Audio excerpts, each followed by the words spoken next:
अस्सलाम वालेकुम, कैसे हैं सब? ठीक ठाक खैरियत से।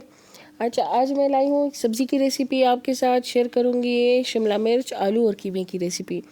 तो सबसे पहले हम लोग आलू को ले लेंगे, छोटा छोटा काट देंगे। साथ शिमला मिर्च फ्रेश ले लेंगे, वो काट देंगे। ये कीमा फ्रीज़र से निकाल के थोड़ा सा ओवन में जल्दी से इसको पिघला देंगे। ये लहसुन अदरक का पेस्ट और उसके ऊपर थोड़ा सा पानी डाल के वो ले लिया। टमाटर काट दिए साथ, और ये मैंने ले लिया कुकर। आपको पता है कि मैं सब कुछ कुकर में जल्दी जल्दी बनाती हूँ, क्योंकि यहाँ पर मेरे पास टाइम नहीं होता, सालार होते पास, और सिलेंडर पर भी करना होता है, तो कुकर में जल्दी बन जाता है। सब्ज़ी बनाने के लिए भी मुझे जो जो मसाले चाहिए उनमें से है लाल मिर्च पाउडर, ज़ीरा, नमक, हल्दी पाउडर, सूखा धनिया। तो ये सब कुछ हम डाल देंगे। प्याज ब्राउन करेंगे, प्याज के ऊपर हम डाल देंगे कीमा और साथ टमाटर, लहसुन अदरक का पेस्ट और तमाम मसाले। ये जैसे ही हल्का सा ये कलर छोड़ेंगे और अपना ये तेल छोड़ देंगे, उसको अच्छी तरह से फ्राई करेंगे। फिर उसके बाद हम इसके ऊपर डाल देंगे सब्ज़ी। और प्याज जो है वो बिल्कुल बारीक बारीक कटी होनी चाहिए। जितनी बारीक प्याज कटी होगी आपका सालन उतना ही अच्छा बनेगा, आपकी ग्रेवी उतनी ही अच्छी बनेगी। अगर प्याज मोटा मोटा कटा होगा तो वो बीच में मुंह में आता है, मोटा मोटा लगता है। तो इसलिए आप कोशिश किया करें कि प्याज जितना बारीक काट सकते हैं बारीक बारीक काटें। ये हमने डाल दिया लहसुन अदरक का पेस्ट और टमाटर। ये हमने डाल दिए सारे मसाले, टमाटर, लहसुन अदरक का पेस्ट।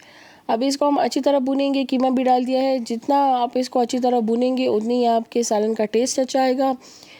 टमाटर हो या कीमा हो या गोश्त हो, जो भी हो, अगर आप उसको अपने जो सालन का कौरमा बनाए उसमें अच्छी तरह भुनेंगे ना, वो उतना ही अच्छा बनेगा।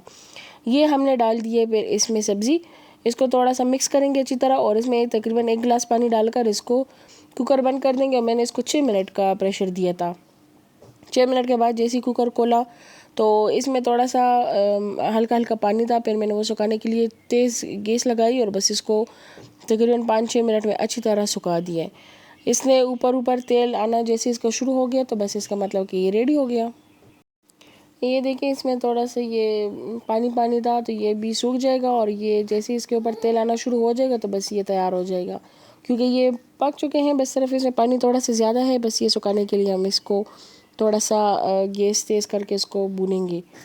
ये देखिए सर, ये बिल्कुल अच्छी तरह से भुन चुका है, ऑयल ऊपर आ रहा है और पानी इसका सूख चुका है।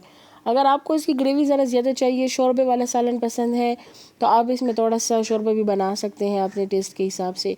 लेकिन ये वाली सब्ज़ी ज़्यादातर ड्राई अच्छी लगती है। ये बस हमारा रेडी हो गया है। अभी हम इस तरह करेंगे कि कुकर बंद कर देंगे और इसके ऊपर थोड़ा सा गरम मसाला डाल देंगे और सर्व करेंगे। आप ये चपाती के साथ, नान के साथ सर्व करें, और इंशाल्लाह बच्चों को भी बहुत पसंद आएंगे, क्योंकि इसमें आलू है। वैसे तो बच्चे शौक़ से सब्ज़ी नहीं खाते, लेकिन आलू बच्चे शौक़ से खाते हैं। तो आप शिमला मिर्च के साथ आलू डालेंगे तो बच्चे शौक़ से खाएंगे। इंशाल्लाह नेक्स्ट वीडियो में फिर आएंगे एक नई रेसिपी के साथ। अपनी दुआ में याद रखें और खुश रहें, सबको खुश रखें। अल्लाह हाफिज़।